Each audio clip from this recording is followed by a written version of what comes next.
Hi, I'm Barbie, and I'm the next P-pop idol. Sa tingin ko po, deserve ko po maging P-pop idol dahil totoo po akong tao sa mga nakakasama ko. I make people laugh and I adapt and listen to the people around me. I accept my flaws and imperfections. I'm also lovable, caring sa mga nakakasama ko. Alam din po ng mga P-pop po yan na minsan nagiging ate po ako sa kanila. I see to it that I agree to disagree. Kasi lahat naman po hindi perfect. Kailangan po natin intindihin ang mga bagay-bagay, lawakan ng pangalawa.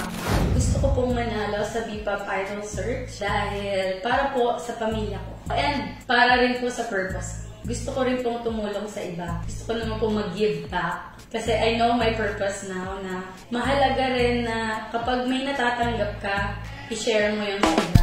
Ni-invite ko po kayo na panoorin at supportahan ang P-pop Idol Hopefuls ngayon dito lang sa Ditbulaga.